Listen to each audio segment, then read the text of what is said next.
একটা প্রবলেম এলে পর চারিদিক থেকে আরও 4টে প্রবলেম যেন আমাকে ঘিরে ধরেছে। এরকম মনে করি তো আমরা যখন প্রবলেমে পড়ি, উফ, সব প্রবলেম কি আমার সাথেই, এর থেকে কি নিস্তার নেই? এটা আমরা হামেশাই ভেবে থাকি।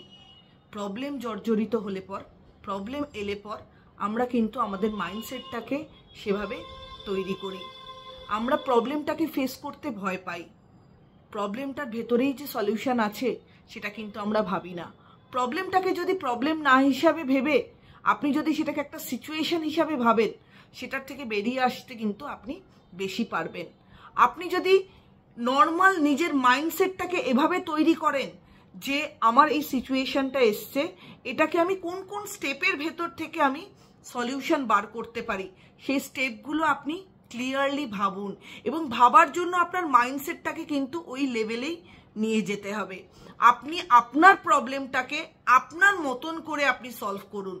আমাদের জীবনে সবার প্রবলেম আছে, প্রবলেমটাকে সলভ করার দায়িত্ব তো আমাদেরকেই নিতে হবে। কেন কি প্রবলেমগুলো তো আমার আপনার ইন্ডিভিজুয়াল প্রবলেম। তো এই ইন্ডিভিজুয়াল প্রবলেমটাকে সিচুয়েশন ওয়াইজ দেখে সেটাকে কি কি ওয়েতে সলভ করা যায় সেই মেন্টালিটি আপনাকে নিজের ভেতরে তৈরি করতে হবে। তাহলেই আপনি দেখবেন হয়ে উঠবেন প্রবলেম সলভার।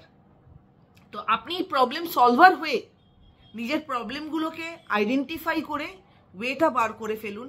নিজের মাথা থেকে নিজেকে কন্ট্রোল করে যে এটা একটা সিচুয়েশন, এই সিচুয়েশনের ভেতর দিয়ে আমি কোন কোন স্টেপগুলো দিয়ে বেরোতে পারি, দেখবেন ইজিলি সিচুয়েশন থেকে বেরিয়ে আসবেন, প্রবলেম সলভার হয়ে উঠেন।